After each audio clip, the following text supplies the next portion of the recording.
नमस्कार। आज हमारे सामने है गीतांजलि श्री का उपन्यास रेत समाधि और उसके कुछ बहुत ही दिलचस्प अंश। नमस्कार। ये सिर्फ एक कहानी नहीं है, बल्कि बल्कि कहानियों का एक दरिया है। बिल्कुल। और आज हम इसी दरिया में उतरने की कोशिश करेंगे, ये समझने की कि एक 80 साल की औरत जो खुद को एक तरह से दीवार में दफन कर देना चाहती थी, उसमें अचानक इतनी हिम्मत कहाँ से आई कि वो देशों की सरहदें लांघ गईं। और ये सफर शुरू होता है एक पीठ से। एक पीठ से। हाँ, कहानी की शुरुआत ही बहुत अनोखी है।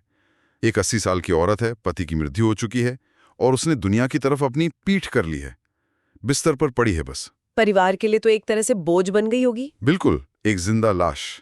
लेकिन उपन्यास कहता है कि उसकी वो पीठ ही उसका चेहरा बन गई है, उसका कवच। यही बात मुझे सबसे पहले समझनी है।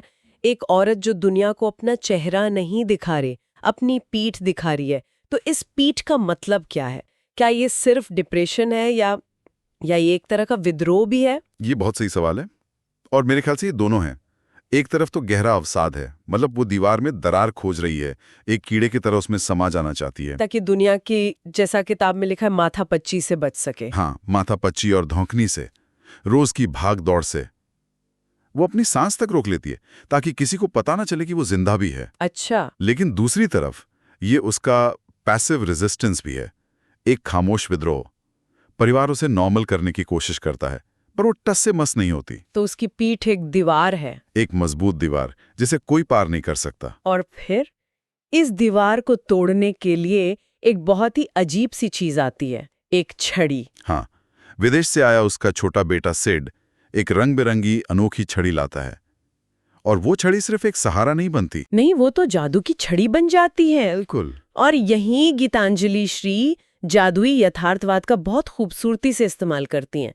मतलब एक असल दुनिया में एक जादुई घटना घटती है और सब उसे सच मान लेते हैं। जैसे कि माँ का उस छड़ी को लेकर खुद को कल्प वृक्ष घोषित कर देना। हाँ, वो छड़ी को 90 डिग्री के कोण पर सीधा तान देती है, लेटे लेटे, और कहती है, मैं कल्प वृक्ष हूँ, इच्छाएं पूरी करने वाला पेड़। एक मिनट, मुझे ये बात थोड़ी अजीब लगी।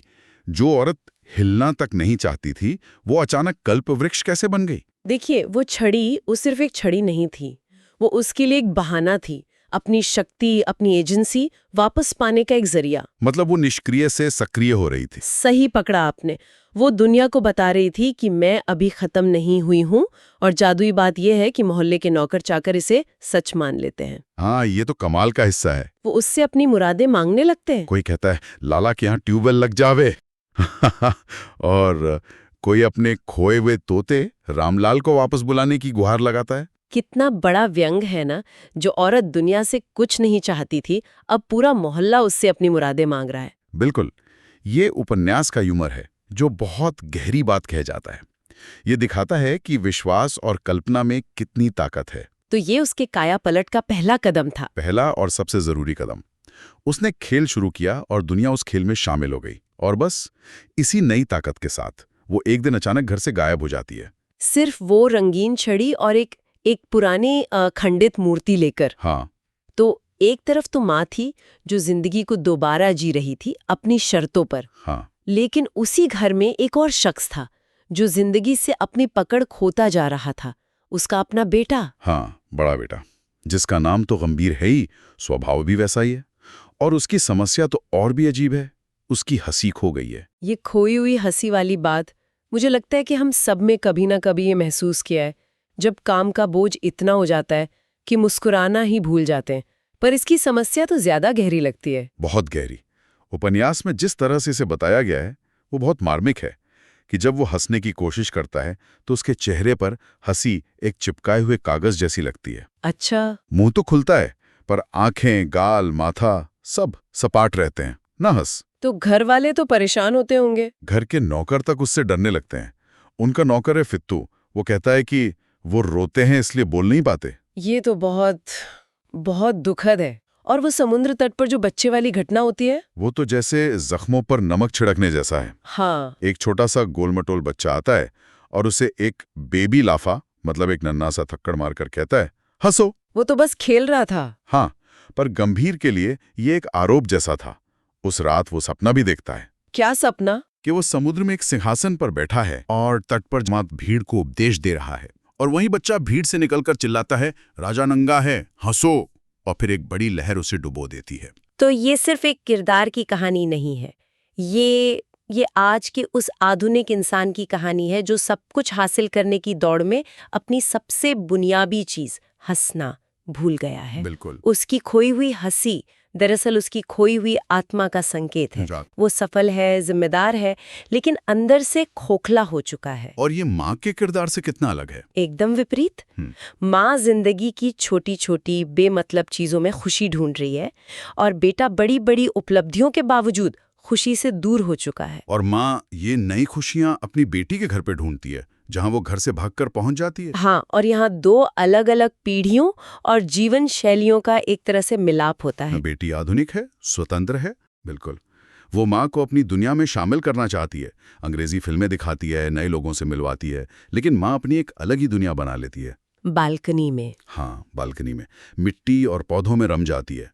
एक श्यामा पक्षी रोज आकर सीटी बजाता है और माँ उसके साथ सुर मिलाने की कोशिश करती है। ये दिखाता है कि वो अब किसी नियम से नहीं, अपनी मर्जी से जी रही है। बिल्कुल। और इसी नई दुनिया में उसकी मुलाकात होती है रोजी से। रोजी का किरदार बहुत ही रहस्यमयी है ना? बहुत रहस्यमयी, और कहानी के लिए बहुत जरूरी भी। रोजी माँ की दोस्त बनती है, और वो भी समाज के बनाए दायरों से बाहर जीती है। वो एक हिजरा है। हाँ, पर कहानी उसे किसी एक पहचान में कैद नहीं करती। वो माँ के लिए एक दोस्त है, एक हमराज। दोनों मिलकर बालकनी में उस श्यामा पक्षी के साथ सीटी बजाने की जुगलबंदी करती हैं। तो रोजी का किरदार सिर्फ लिंग की सीमाओं को तोड़ता है, या उसका कोई और गहरा मतलब भी है? क्या वो माँ के लिए एक आईने की तरह है? आपने बिल्कुल सही नस पकड़ी है। रोजी सिर्फ एक किरदार नहीं, बल्कि एक विचार है, सीमाओं को लांघने का विचार। अच्छा। और ये पहेली तब और गहरी हो जाती है जब बेटी एक दिन रोजी को एक दर्जी की दुकान पर एक मर्द, रजा के रूप में देखती है। क्या? एक मर्द के रूप में? हाँ, मर्दाना पंजाबी सूट में, कान पे पेंसिल खोसे हुए, और आवाज भी एकदम मर्दाना।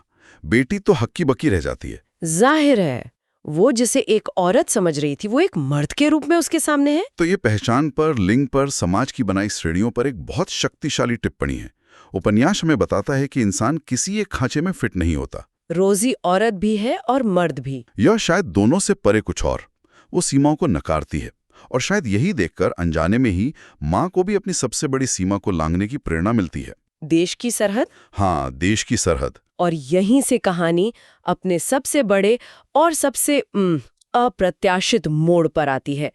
80 साल की माँ पाकिस्तान जाने की जिद पकड़ लेती है। एक ऐसी जगह जहाँ, जैसा कि परिवार वाले कहते हैं, कोई नहीं जाता। पूरा परिवार हैरान है। उनका सवाल भी सीधा है, पाकिस्तान कौन जाता है? और माँ का जवाब छोटा सा है लेकिन बहुत गहरा। वो कहती है, रोजी। रोजी। इस एक जवाब में सब कुछ है। जैसे रोजी पहचान की सरहदें नहीं मानती, वैसे ही अब माँ भी देशों की सरहदें नहीं मानेंगे। ये यात्रा सिर्फ एक देश से दूसरे देश जाना नहीं है। ये अपने अतीत में लौटना है, अपनी यादों में, अपनी अधूरी कहानी में लौटना है। वाघा बॉर्डर का जो दृश्य लिखा गया है वो तो कमाल का है। वो नाटकीय परेड। हाँ, दोनों तरफ के सैनिक जोश और आक्रामकता का प्रदर्शन कर रहे हैं। ऐसा लगता है जैसे दो देश नहीं, दो मुर्गे लड़ रहे हैं। और इसी गहमा गहमी के बीच एक अजीब, लगभग जादुई घटना घटती है। हाँ, अचानक दोनों देशों के झंडे हवा में उछलकर अपनी जगह बदल लेते हैं। भारत की जमीन पर पाकिस्तान का झंडा, और पाकिस्तान की जमीन पर तिरंगा। सैनिक हैरान परेशान है, लेकिन कुछ कर नहीं पाते। ये भी एक शक्तिशाली प्रतीक है। बहुत कहानी कहती है कि लेखक और कलाकार जैसी रूहें सरहदें नहीं मानती। उनके लिए ये रेखाएं बेमानी हैं। जैसे हवा या पंछियों के लिए कोई सरहद नहीं होती, वैसे ही कहानियों और कला के लिए भी नहीं होती। और ये याद दिलाता है कि ये सरहदें कितनी कितनी बनावटी हैं। बिल्कुल, कृत्रिम और बेतुकी। और सरहद के उस पार पहुंचकर माँ की कहानी की वो परतें खुलती हैं जो उसने इतने सालों से अपने अंदर दबा रखी थी। हाँ, बंटवारे का दर्द, उस समय की हिंसा और उसका बिछड़ा हुआ प्यार। हमें पता चलता है कि बंटवारे के वक्त उसका एक प्रेमी था, अनवर। और ये यात्रा उस अनवर को खोजने की भी यात्रा है, लेकिन उससे भी ज्यादा ये उस लड़की को खोजने की यात्रा है जो वो बंटवारे से पहले हुआ करती थी। अपने उस हिस्से को वापस पाने के लिए जिसे सरहद ने छीन लिया था। सही कहा। और अंत में वो सरहद पर खड़ी होकर एक भाषण देती है जो इस उपन्यास का मेरे ख्याल से सार है। बिल्कुल, उसका दिल है। वो कहती है कि सरहदें अलग करने के लिए नहीं होती, सरहद किसी वजूद का घेरा होती है, उसे पहचान देती है, आकार देती है। जैसे साड़ी का बॉर्डर या तस्वीर का फ्रेम। हाँ, ये दो वजूदों को निखारने और मिलाने के लिए होती है। ये सरहदों को देखने का एक बहुत ही खूबसूरत और अलग नजरिया है। और फिर वो जो कहती है वो सीधा दिल पर लगता है। वो कहती है, मनहूसों, दिल के बीच में सरहद खींच दोगे तो उसे बॉर्डर नहीं कहते, चोट कहते हैं। क्या खूब बात है। ये इस पूरी यात्रा का, इस पूरी कहानी का निचोड़ है। बिल्कुल। चाहे वो दिलों के बीच की सरहद हो, धर्मों के बीच की हो या देशों के बीच की, जब वो जोड़ने की बजाय तोड़ने का काम करती है तो वो सिर्फ एक घाव, एक चोट बनकर रह जाती है। और माँ की पूरी यात्रा इसी चोट को भरने की एक कोशिश थी। हाँ, तो रेत समाधि के ये अंश हमें दिखाते हैं कि जिंदगी किसी भी उम्र में, मतलब किसी भी पड़ाव पर, एक नई राह पकड़ सकती है। एक औरत जो मौत का इंतजार कर रही थी, वो न सिर्फ जीना शुरू करती है बल्कि देशों, धर्मों और पहचान की उन तमाम सरहदों को चुनौती देती है जिन्हें हम अपनी जिंदगी की सच्चाई मानकर बैठ जाते हैं। और कहानियां में ये भी याद दिलाती है कि जिससे हम अंत समझते हैं वो अक्सर एक नई शुरुआत भी हो सकती है। माँ की जिंदगी बिस्तर पर खत्म हो सकती थी, पर वो उसकी दूसरी जिंदगी की शुरुआत बनी। और जैसा कि उपन्यास में कहा गया है, कहानियां आवारा होती हैं। वो किसी नियम या सीमा में नहीं बनती, ठीक जिंदगी की तरह। ये सोचने पर मजबूर करता है कि हम सब ने अपने जीवन में कौन कौन सी अदृश्य सरहदें बना रखी हैं, उम्र की, सोच की, रिश्तों की, डर की। सही बात है। और क्या उन सरहदों के पार भी एक दुनिया है जिसे खोजने से हम शायद बस इसलिए डरते हैं क्योंकि हमें लगता है कि अब बहुत देर हो चुकी है।